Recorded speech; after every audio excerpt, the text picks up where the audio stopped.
Hi friends, இன்றைக்கி பன்னீர் butter masala restaurant ஸ்டைலில் வீட்டிலேயே எப்படி செய்கிறதுன்னு தான் பார்க்க போகிறோம். வாங்க பார்க்கலாம். வீடியோக்குள்ளே போகிறதுக்கு முன்னாடி சப்ஸ்கிரைப் பண்ணாமல் யாராச்சும் வீடியோ பார்த்தீங்கன்னா உடனே போய் சப்ஸ்கிரைப் பண்ணுங்கள். பக்கத்தில் உள்ள பெல் பட்டனையும் தட்டி விடுங்க.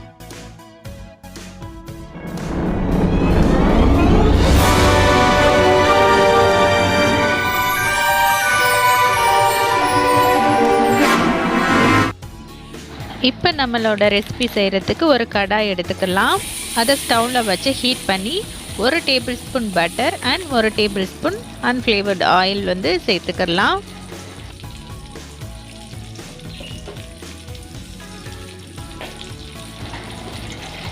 ஆயில் ஹீட் ஆனதும் 1 இன்ச் சின்னமன், 2 ஏலக்காய், 2 கிராம்பு சேர்த்துக்கலாம்.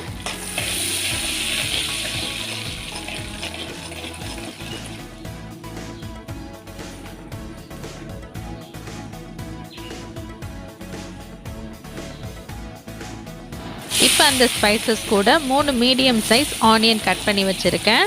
அதை ஆட் பண்ணி ஃப்ரை பண்ணிக்கலாம்.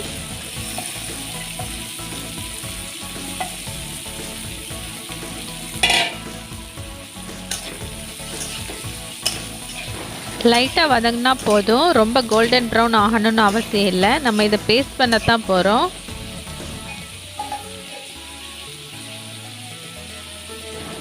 இப்போ ஆனியன் லைட்டாக வதங்கினதும் 1 டேபிள் ஸ்பூன் இஞ்சி பூண்டு பேஸ்ட் சேர்த்துக்கிறேன்.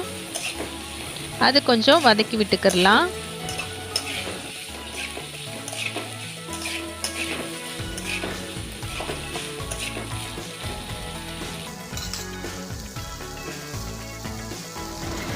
இஞ்சி பூண்டு பேஸ்ட்டோட ராஸ்மெல் போனதுக்கப்புறம் 2 டொமேட்டோஸ் கட் பண்ணி வச்சுருக்கேன். அதை ஆட் பண்ணி நல்லா வதக்கிக்கிறலாம்.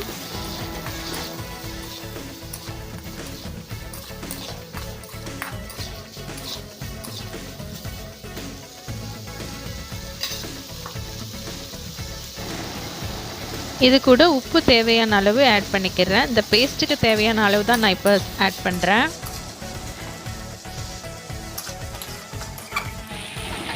இப்போ ஃபைனலாக ஒரு 10லேருந்து 15 முந்திரி பருப்பு எடுத்து அதையும் ஆட் பண்ணி லைட்டாக ஃப்ரை பண்ணி விட்டுக்கலாம்.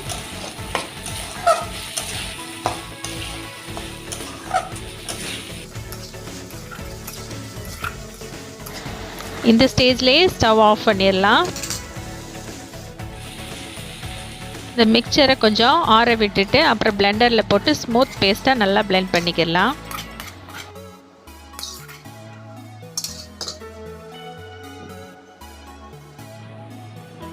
ஸ்மூத் பேஸ்ட் ரெடி ஆயிடுச்சு. இப்போ நெக்ஸ்ட் ப்ராசஸ் என்னன்னு பார்க்கலாம்.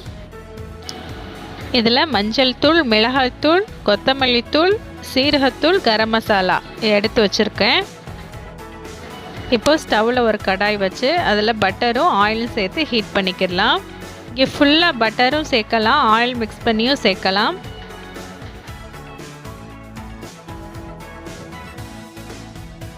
ஆயில் ஹீட் ஆனது ஒரு பே லீஃப் ஆட் பண்ணிக்கிறேன். இப்போ ஒரு வெங்காயத்தை ஃபைனாக சாப் பண்ணி வச்சுருக்கேன். அதையும் ஆட் பண்ணிக்கலாம்.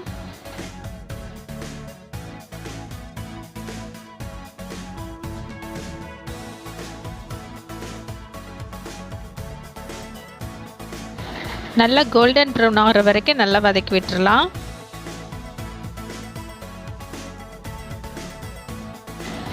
வெங்காயம் நல்லா வதங்கிடுச்சு. இப்போ நாம் எடுத்து வச்ச மசாலா பவுடர்ஸை ஆட் பண்ணிக்கலாம்.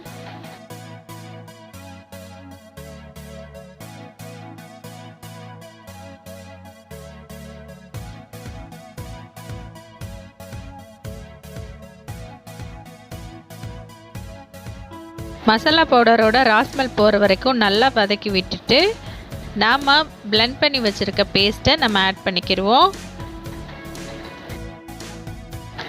நல்லா மிக்ஸ் பண்ணி விட்டு நல்லா கொதிக்க விடணும்.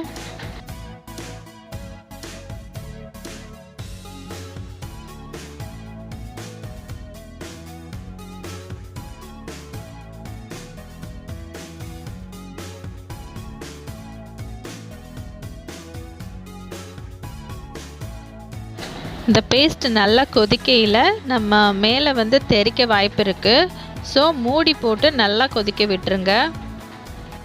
இப்போ குழம்புக்கு தேவையான உப்பை ஆட் பண்ணிடலாம். ஏற்கனவே பேஸ்ட்டில் நம்ம உப்பு ஆட் பண்ணியிருக்கோம். நம்ம டேஸ்ட்டு பார்த்துட்டு எக்ஸ்ட்ரா தேவையானதை நம்ம ஆட் பண்ணிக்கிடலாம். இப்போது நம்ம பேஸ்ட் ரெடி பண்ண மிக்ஸி ஜாரில் ஒரு 1/2 டம்ளர் தண்ணி ஊற்றி நல்லா அலசி அதையும் இதில் ஆட் பண்ணிக்கிடலாம்.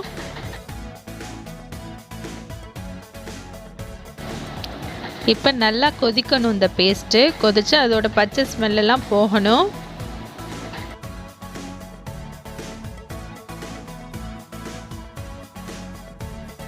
இப்போ நல்லா கொதிச்சிருச்சு, அதோட ரா ஸ்மெல்லாம் போயிருச்சு.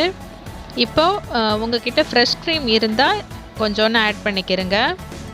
ஃப்ரெஷ் க்ரீம் இல்லைன்னா பிரச்சனை இல்லை. நம்ம ஆல்ரெடி முந்திரி பருப்பு போட்டு தான் நம்ம பிளெண்ட் பண்ணி பேஸ்ட் ரெடி பண்ணியிருக்கோம். ஸோ அதே க்ரீமியாக தான் இருக்கும். அப்படி இல்லைன்னா பால் ஆடை இருந்ததுன்னா அதை நல்லா பீட் பண்ணிவிட்டு அதையும் ஆட் பண்ணிக்கிடலாம். இப்போ நான் கஸ்தூரி மேத்தி ஒரு டீஸ்பூன் ஆட் பண்ணிக்கிறேன். நல்லா கசக்கி விட்டுட்டு போட்டால் தான் அதோட ஃப்ளேவர் நம்மளுக்கு கிடைக்கும். கசூரி மேத்தி சில பேருக்கு தெரிய வாய்ப்பு இருக்காது. இது வெந்தயக்கீரையை காய வச்சது தான். நம்ம வீட்டில் வெந்தயக்கீரை இருந்தால் அதை பச்சையாகவே போடலாம். அப்படி இல்லைன்னா நீங்கள் உங்கள்கிட்ட கிடைக்கும்போது அதை வெயிலில் காய வச்சு நீங்கள் எடுத்து வச்சுக்கலாம். நெக்ஸ்ட்டு நான் பன்னீரை க்யூபாக கட் பண்ணி வச்சுருந்தேன். அதை ஆட் பண்ணி நல்லா கொதிக்க விடலாம். பன்னீர் உங்ககிட்ட இல்லைன்னா பால் இருந்தால் நீங்கள் ரெடி பண்ணலாம் வீட்டிலையே. நான் ஆல்ரெடி ரசகுல்லா ஸ்வீட் ரெசிப்பியில் நான் இதை ஆட் பண்ணியிருக்கேன். இது என்ன டிஸ்கிரிப்ஷனில் நான் லிங்க் தரேன். எப்படி செய்கிறதுன்னு பாருங்கள். மேக்ஸிமம் எல்லாருக்கும் இது தெரிஞ்சிருக்கும். பன்னீர் உங்களுக்கு பிடிக்காதுன்னா இதையே சிக்கன் வச்சும் நீங்கள் ரெடி பண்ணலாம். சிக்கனை லைட்டாக ஃப்ரை பண்ணிவிட்டு நீங்கள் பன்னீருக்கு பதிலாக அதை ஆட் பண்ணிடலாம். சேம் டேஸ்ட்டாக தான் இருக்கும். இதை டேஸ்ட் பண்ணி பாருங்கள், உங்களுக்கு ரொம்ப பிடிக்கும். நம்ம இந்த மேத்தி லீவ்ஸ் இதெல்லாம் சேர்த்ததுனால டிஃப்ரெண்ட் ஃப்ளேவரில் சூப்பராக இருக்கும். நீங்களும் வீட்டில் செஞ்சு பாருங்கள். செஞ்சு பார்த்தீங்கன்னா எப்படி இருந்ததுன்னு கமெண்டில் ஷேர் பண்ணுங்கள். டெய்லி ஒரே மாதிரியே குழம்பு செய்யாமல் வீட்டில் உள்ளவங்களுக்கு இப்படி டிஃப்ரெண்ட்டாக செஞ்சு கொடுங்க. இது சப்பாத்தி, நான், பரோட்டா, தோசை எல்லாத்துக்குமே சூப்பர் காம்பினேஷனாக இருக்கும். நீங்கள் லாஸ்ட்டாக சுகர் ஆட் பண்ணுறதுன்னா ஆட் பண்ணிக்கலாம். இந்த ரெசிபியை வீட்டில் நீங்களும் ட்ரை பண்ணி பாருங்கள், உங்களுக்கு கண்டிப்பாக பிடிக்கும். இது கால்சியம் ரிச் ரெசிபி. ஸோ நீங்களும் வீட்டில் ட்ரை பண்ணி பாருங்கள் மறக்காமல்.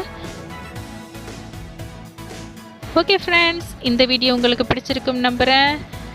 உங்களுக்கு பிடிச்சிருந்தா லைக் பண்ணுங்கள், ஷேர் பண்ணுங்கள், சப்ஸ்கிரைப் பண்ணுங்கள் அண்ட் பெல் பட்டனையும் தட்டி விடுங்க. Bye bye, see you in another video.